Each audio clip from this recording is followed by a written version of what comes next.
Hello anime lovers, आप लोग कैसे हैं। Welcome to Viking anime explain channel पर। आज हमारे चैनल का लोगो भी बदला हुआ है क्योंकि मैंने पहले वाला लोगो सोचा कि वो थोड़ा सा कार्टून टाइप लग रहा है जो कि एनीमे चैनल के वाइब से मैच नहीं कर रहा था, इसलिए चैनल का लोगो बदल दिया। उम्मीद है आपको जल्दी इसकी आदत पड़ जाएगी। और आज जैसे कि वादा करा था, वन पीस की वीडियो आ गई है। धीरे धीरे सही, लेकिन इसके बाकी सारे एपिसोड भी मैं कवर कर दूंगा। और रही बात आज की, तो हम एपिसोड 1159 को कवर करने वाले हैं इन दिस वीडियो। उम्मीद है आपको मजा आएगा। तो बिना किसी देरी के एपिसोड की शुरुआत करते हैं। अभी तक में हमने देखा कि कैसे लूफी और उसके पलटन यहाँ जोरो सांजी, नामी, चॉपर और सॉफ के साथ लूफी एक अजीब से ही ब्लॉक किंगडम में आ गए थे। उन्हें पता चलता है कि वहाँ उस जगह को एक सन गॉड ने क्रिएट करा है और उसने एज अ मजे लेने के लिए बस इस जगह को क्रिएट करा है। उन्होंने उसके पूरे कमरे को तबाह कर डाला था, इसलिए अब वो गुस्से में उनके पीछे पड़ा हुआ है। यहाँ उसे अपने पेट्स और अपने पूरे मंदिर का बदला लेना है। लूफी और उसकी पूरी टोली उस कैट सामा पर बैठ के भाग रहे होते हैं। इधर वो सन गॉड काफी गुस्से में होता है, उसकी प्रजाओं से शांत करने की कोशिश कर रहे होते, लेकिन उसे कोई फर्क नहीं था। भैया वो तो बस अब बदला लेने की फिराक में था। लूफी ने उस कैट को तेज दौड़ने का आदेश दिया था। लूफी और उसकी टोली यहाँ पे उस कैट से भाग ही रहे होते हैं, लेकिन तभी इनके सामने एक खड़ी चढ़ाई आ जाती है। जोरो सांजी कहते भी हैं कि क्यों ना हम इसके टुकड़े टुकड़े कर दें, लेकिन लूफी कैट को जंप करने को कहता है। उसने बड़ी मेहनत की है यार, क्यों ना ऐसे तबाह ना करें तो ही बेहतर रहेगा। लेकिन यहाँ बीच में ही कैट रुक जाती है और ये सबके सब नीचे को गिर जाते हैं। बोले तो हो गया तबाह करने से बचना। लूफी उस बिल्ली को डांटता भी और वो जायंट के करीब पहुंच जाता है और वो कहता है कि लापरवाही से लगाई छलांग मेरी दुनिया तबाह करने के लिए तुम्हें सजा दी जाएगी। लेकिन लूफी फिर से उसे भागने का ऑर्डर देता है। लूफी कहता है ये कैट हमें जल्दी ही यहाँ के एंड तक पहुंचा देगी, लेकिन रास्ता कभी खत्म होगा भी। उसॉफ कहता भी है कि तुमने ब्लूप्रिंट देखा था ना, लेकिन नामी उस ब्लूप्रिंट को फेंक देती है। वो कहती है मैंने सब कुछ याद कर लिया है। वो लूफी को बताती है कि मिरर का वो दरवाजा उस तरफ रिफ्लेक्ट हो रहा था और अगर ध्यान से देखो तो ये बादल भी केवल कॉटन से बने हुए हैं। जोरो कहता भी है कि बस ये एक जायंट का कमरा ही है, मिरर का बना होने की वजह से बहुत ही बड़ा लगता है, लेकिन असल में बस एक कमरा ही है। नामी कहती भी है कि हमने आधा से आधा रास्ता तो पार कर ही लिया है, थोड़ी ही देर में हम कॉर्नर तक बिल्कुल पहुंच जाएंगे। यहाँ वो सन गॉड कहता है कि तुम्हें क्या लगता है सिर्फ ब्लूप्रिंट देखने से तुम सब जान जाओगे गोजारू। सांजी कहता है कि ये समुराई जैसी बातें क्यों कर रहा है, और इतने में वो अपना नेट खोलता है। बोलो तो जो स्टाफ रहता है वो उसे एक नेट में बदलने लगता है। वो बताता है कि ये जगह असल में जायंट्स को कैद रखने के लिए कैद खाना है। तुम्हें क्या लगता है तुम यहाँ से भाग जाओगे? अगर तुम दीवार तक पहुंच भी गए तो उसे तोड़ोगे कैसे? और वो उस नेट से उन्हें पकड़ने की कोशिश कर ही रहा होता है, लेकिन बोलो तो वो अपनी ही दुनिया तबाह कर रहा होता है, जिस वजह से वो इन्हीं लोगों पर भड़क रहा होता है। लेकिन यहाँ पे गलती तो भी उसकी है ना, खुद की। और उससे उस कैट पे गुस्सा आ रहा होता है, वो किसी तरीके से उन्हें पकड़ ही लेता है। यहाँ पे लूफी उस कैट से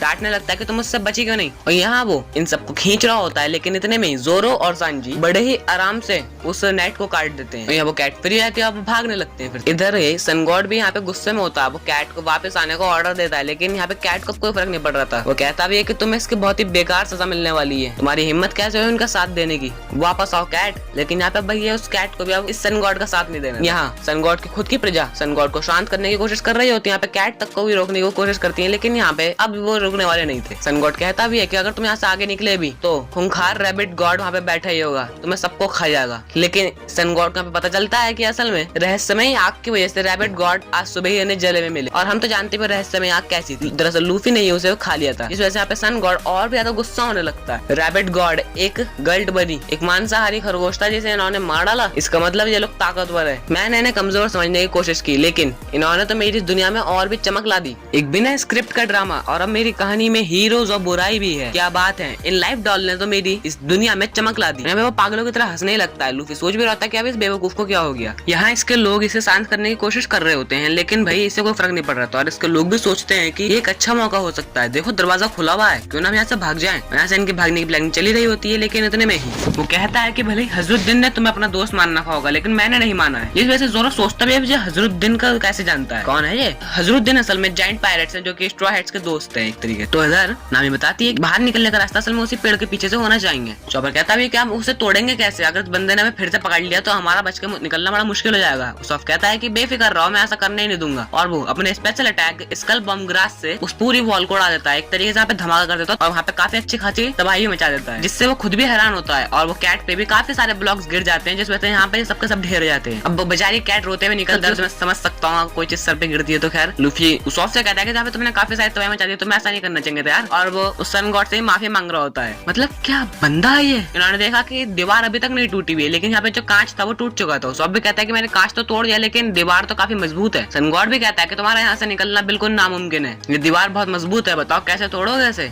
जहाँ ये बंदा अपने आप में सोच रहा होता है कि तुम मेरी सबसे बढ़िया कठपुतली हो, तुमसे एक बढ़िया एपिसोड बनने वाला है। हार और निराशा भी इतिहास का एक हिस्सा है, पता नहीं क्या क्या बकवास करे जा रहा है। हालांकि लूफी कैट को वापस से चलने का ऑर्डर देता है, लेकिन अब कैट भी यहाँ पे बेचारी धीरे धीरे भाग पा रही थी। बोले तो भाग ही नहीं पा रही थी, तो चल रही थी और वन के नजदीक आ ही रहा था। इसके पीछे अजीबोगरीब हरकतें चली रही थी, लेकिन अब भैया ये सब बस कैट को ही ताने मारे जा रहे थे, वो भाग नहीं रही है ना बेचारी। तो कैट भी ने इरिटेट होकर चुप होने का कहती है, लेकिन इसे खैर चॉपर ट्रांसलेट करता है और इधर सन गॉड वापस से कहने लगता है कि तुम सब ताकतवर हो, लेकिन अब से तुम मेरी कठपुतलियां ही हो। और यहाँ पे इन सबके नाम भी लेता है। यहाँ पे ये लोग सोच रहे थे कि ऐसा हमारे नाम कैसे पता, लेकिन ये साला बेवकूफ खुद यहाँ पे गिर जाता है। नामी कहती है बड़ा ही लापरवाह बंदा है, इसने हमें कितना परेशान करा है, कितना बुरा एक्सपीरियंस रहा है यहाँ पे हमारा। यहाँ पे वही कैट और हेजॉग वाला एक्सपीरियंस सबसे ड्रामा रहा है इन दोनों के लिए, तो खैर सॉफ और नामी के लिए। और यहाँ पे इस सबसे नामी को काफी चिड़ भी हो रही थी, लेकिन यहाँ पे सांजी को शायद नामी ज्यादा चिड़ हो रही थी। वो कहता है कि मैं इस बंदे को छोड़ने वाला नहीं हूँ, इसने बहुत गुस्सा दिलाया मुझे, क्योंकि नामी सान इसने तुम्हारे कपड़े बदले हैं। मतलब खैर मैं ऐसा गुस्सा नहीं समझ सकता, आई एम वेरी इनोसेंट। खैर यहाँ पे जब उस बंदे को पीटने जा ही रहा होता है, लेकिन इससे बाकी सब लोग रोके होते हैं। कहता है मैं लड़कों की बातें नहीं सुनता, नामी इसे शांत करती है, तभी जब बंदा शांत होता है। नामी कहती है कि अब इस पर गॉड्स का कहर बरसने वाला है। और तभी हम यहाँ पे पास्ट में देखते हैं, हम उसी क्रो को देखते हैं। बोलो तो वही जिसे जोरो ने काट डाला था, तो उसके पंजों में सनी शेप होती है, स्ट्रॉ हेड्स की शिप।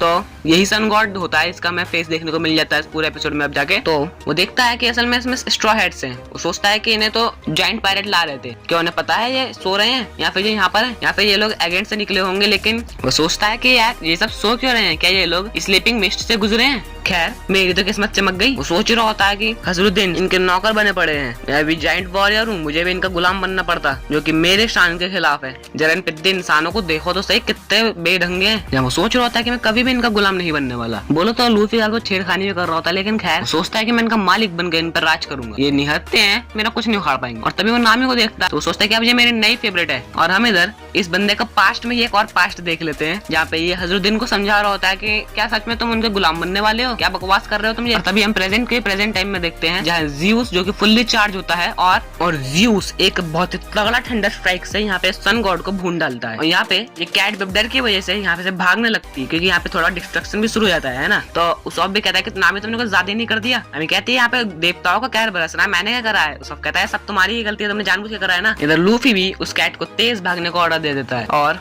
जैसे ही लूफी जंप लगाने को कहता है तो लूफी कूदता है और मिनी गियर 4 का इस्तेमाल करता है। सांजी भी कहता है तेरे साथ बिल्कुल सही हुआ साले थरगी, और मिनी गियर 4 का इस्तेमाल जो न कर ही था उससे वो उस वॉल को तोड़ डालता है। और वो कहता है कि यहाँ से जाने का मन नहीं है, लेकिन अलविदा ब्लॉक किंगडम। खैर आपको ये एपिसोड कैसा लगा? मुझे तो खैर बहुत बढ़िया लगा था, उम्मीद आपको पसंद आया होगा। कोई कमी हो तो आप कमेंट में बताइएगा, कौन सा पार्ट सबसे बेस्ट लगा ये भी बताइएगा। जल्दी ही इसके नए वीडियोस भी लाऊंगा और आगे के एनीमे भी मैं अपलोड करता रहूंगा। और अगर आपको म्यूजिक पसंद आए तो डिस्क्रिप्शन में ही लिंक है, आप बेझिझक होकर डाउनलोड कीजिए। 100% कॉपीराइट फ्री इसी एनीमे के लिए क्रिएट किया गया है, आप आराम से उसका इस्तेमाल कर सकते हैं अपने कंटेंट्स के लिए। बस आप अपने डिस्क्रिप्शन में हमारे चैनल वाइकिंग एनीमे एक्सप्लेन को प्रमोट कर दीजिएगा। खैर हम मिलेंगे किसी और दिन किसी और एनीमे के साथ, तब तक के लिए सायोनारा।